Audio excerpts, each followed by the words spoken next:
Wow, these sure do remind me of Kobe's.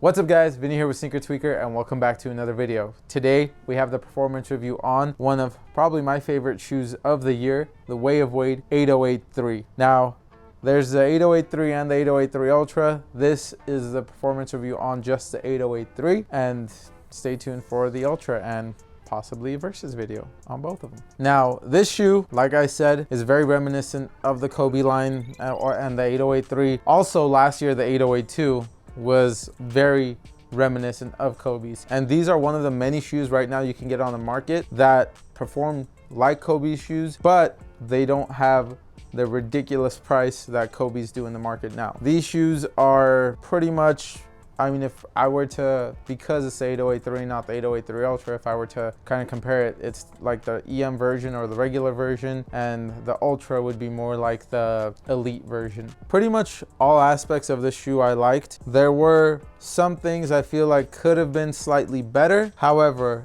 as an overall shoe, I enjoyed every hoop session in these shoes. I absolutely love playing in them. They were a joy. Like I said, there are some things that they could have potentially done better, but as an overall shoe, these were super fun, super quick. I mean, there's a lot of good things I could say about this shoe. However, I'd rather take a deep dive and show you why it was so great. And as always, let's start it off with the traction. The Way of Wade 808-3 features a multi-directional traction pattern. This one is a solid rubber outsole, and this thing was money. You kind of have the pivot point right here too, which is a Way of Wade logo, and the rest is just multi-directional. I mean, it looks kind of like a wavy herringbone pattern, if you will. The rubber compound also is pretty solid and pretty firm. I've only played in these indoors, but they've held up pretty nicely. The rubber compound, like I said, is pretty thick, so you probably could take these outdoors and play in them, and they should grip the floor really well there too. On top of that, they should be pretty damn durable. With a lot of these Chinese brands, the rubber compound that they use is going to be a lot more durable than a lot of the US brands like Nike. I mean, Adidas probably does a little bit better on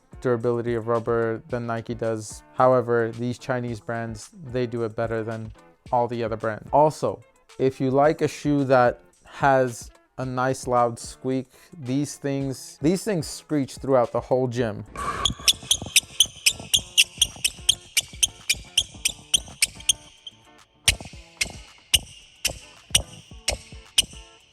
I mean, I play in these, and whenever I had to do toe drags, or if I just really sometimes just stopped really hard in these, like the traction, like I said, is super good. It's super ridiculous. On top of that, dust collection wasn't really much of an issue. Any dust that does collect, you can wipe off pretty quickly. Traction on these was money. If I could give it a higher score than a 5 out of 5 or a 10 out of 10, I would. I mean, I'm not really scoring any aspect of these shoes, but traction on these was probably one of my favorites, if not my favorite of the year. This one and the Freak 5s are probably my top two right now. And that's saying a lot because there's a lot of good shoes. I mean, spoiler alert, the LeBron 21s might be up there as well, because those things I've played in a few times already, and they're so far so good. There may be some other issues with the traction, but stay tuned for the performance review on the LeBron 21s and you'll find out. Now, back to these. The cushion on the Way of Wade 808-3s is a drop-in midsole,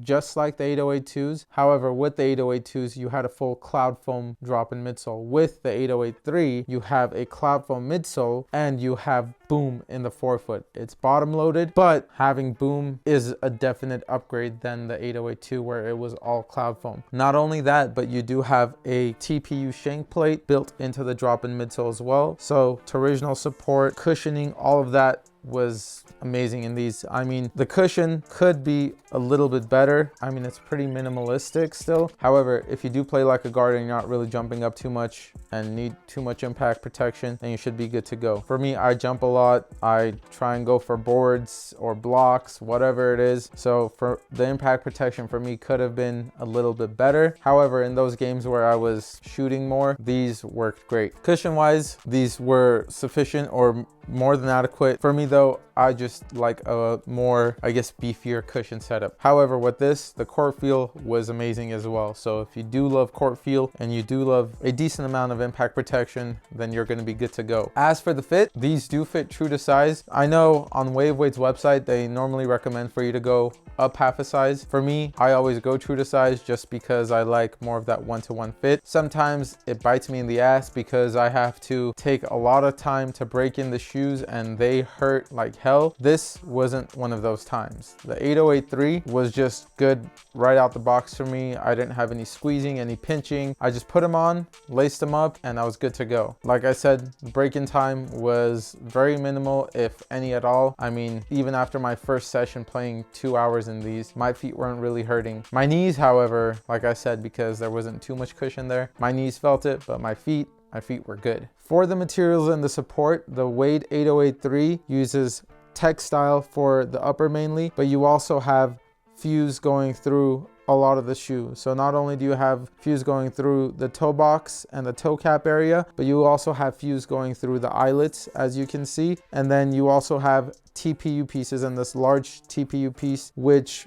is their Pro Bar lock stabilizer is what they call it. And that's supposed to help stabilize the shoe and keep it from rolling over. Now, with the materials, for me, they were more than sufficient, and I didn't have any issues as far as, I guess I should say, lockdown, as far as rolling over or rolling my ankles. On top of that, I didn't feel like there was too much give in the shoe for my foot if I was making a quick cut or a quick stop. These shoes had me covered. I believe all aspects that they've added on here, it did its job and it did it well. Not only that, but with these materials, the shoes were pretty breathable, and as far as overheating or anything, I didn't really have any issues. Now, you also have this tongue, which I don't know if it's leather or synthetic leather. It's probably synthetic leather. It was really sufficient for me as far as relieving lace pressure. So if I wanted to crank down on the laces, these had me covered, or the tongue had me covered, and I didn't necessarily have to loosen up just to